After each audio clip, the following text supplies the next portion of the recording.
cara, loucura demais. Ô, Regis, eu fui bastante fã do Charlie Brown Jr. Lamento. Lamento. Assim, fã, não naquela perspectiva, né, que você fala do fã, mas Todo fã. gostava muito do trabalho, assim. O que você achava do trabalho do Charlie Brown?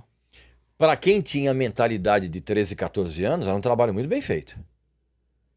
Para quem tinha a mentalidade, não necessariamente a idade, a mentalidade de Acho que um som mais para adolescente, assim. Completamente. Mesmo que a pessoa já tivesse 30, 40 anos.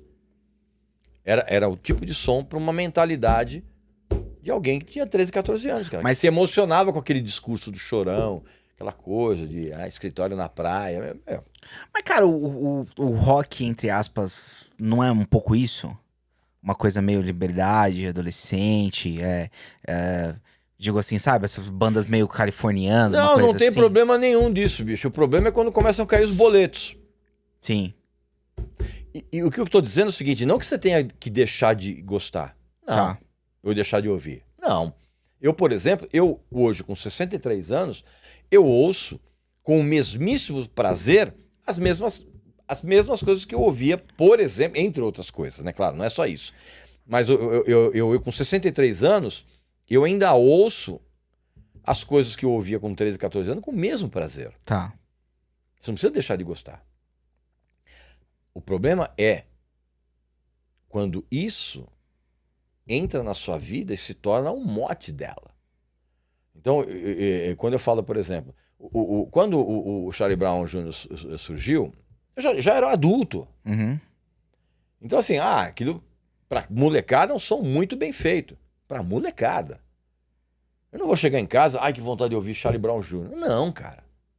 Entendendo? Entendi. Mas assim, não vou chegar e vou dizer, a não ser que fosse ruim. Não era ruim. Não era ruim. Era muito bem tocado. Sim. E o Chorão, ele tinha um discurso perfeito pro público dele. Porque ele tinha noção de que o público dele é esse pessoal de 13, 14 anos, que vou andar de skate, vou radical. Né? Sim. O próprio Chorão era uma criança crescida. Sim, sim. Com certeza. Essa coisa dos fins trágicos, dos músicos, assim, você acha que existe uma razão, assim, tem a ver com a questão do sucesso, por exemplo, o Chester do Linkin Park, o próprio Chorão, o próprio Champion. Você precisa separar as coisas. Primeiro, depressão. Depressão, as pessoas precisam entender o seguinte, cara, que depressão não é problema psicológico.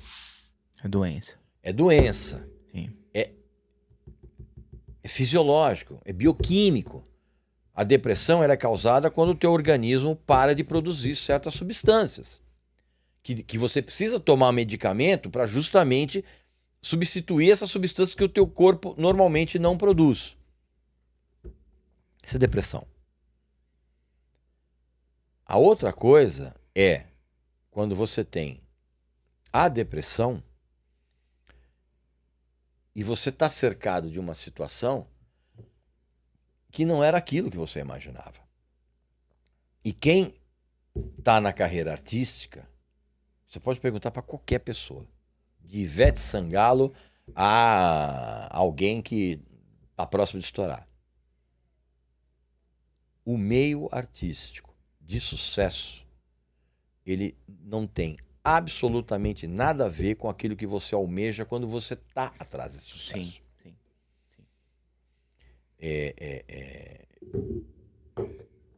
Você passa a lidar, e quando eu estou falando de artista de sucesso. Uhum. Vamos pegar Ivete Sangalo, tá? Como exemplo. Tá. Quando você atinge um sucesso nacional, como é o caso da Ivete Sangalo,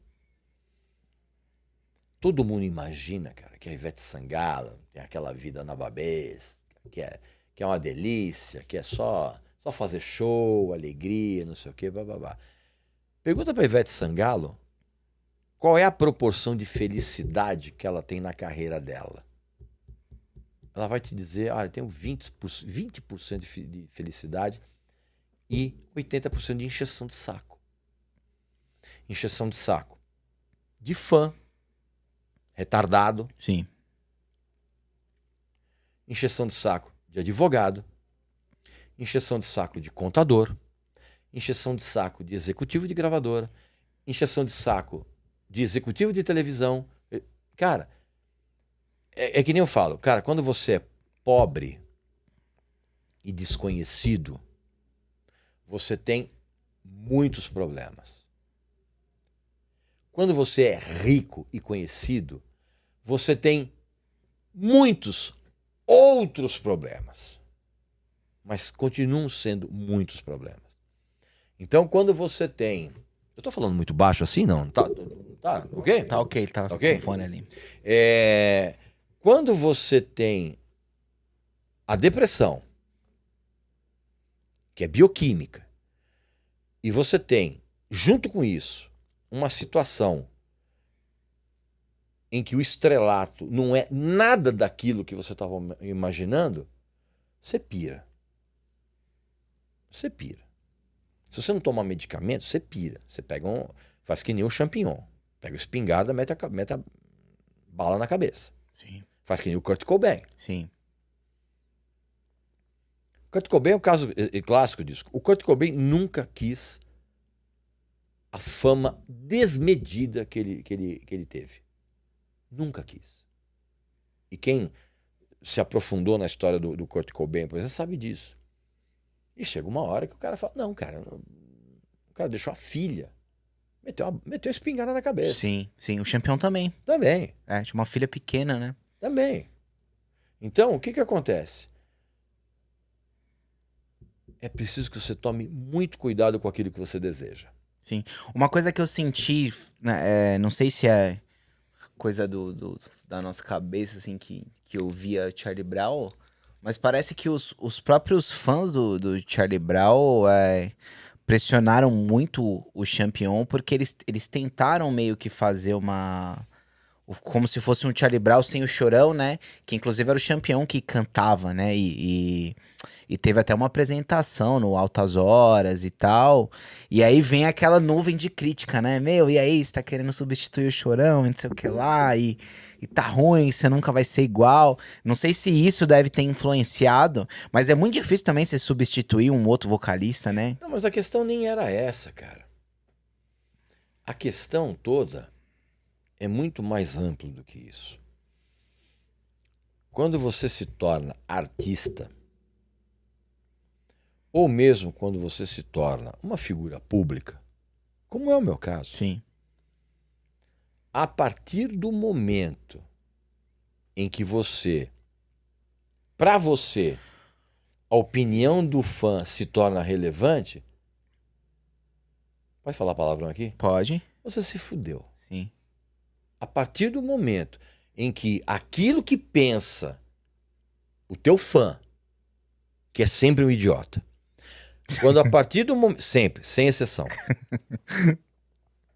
a partir do momento em que o artista ou a pessoa pública, ela passa a dar valor, olha o que eu tô falando, a dar valor ao que pensa o seu fã, você se fudeu, cara.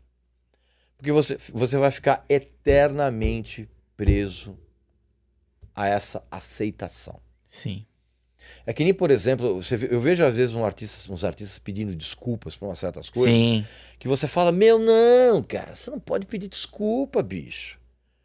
Porque se você pediu desculpa... Quando você vai pedir desculpa, velho, você tem que ter feito uma merda muito grande pra você pedir desculpa. Porque se você vai pedir desculpa, eu falei de não sei o quê, olha, eu falei mal da Luísa Sonza, do trabalho dela, nossa, eu queria pedir desculpa. Cara, se fudeu. Porque aí você abriu um precedente de ser cobrado por essa manada de estúpidos que se denominam fãs pro resto da vida. Isso, e aí a galera viu que conseguiu te atingir, né?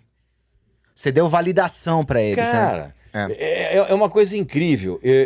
Já me mandaram postagens no Twitter de gente comemorando que foi bloqueada por mim. Mas por que a pessoa faz isso, cara? Por quê? A pessoa leva uma vida de merda tão grande que ela comemora quando ela é notada. Isso. Mesmo que seja para tomar um bloco. Negativamente, é. Então a pessoa se sente... É como se a pessoa falasse assim... Ah, ele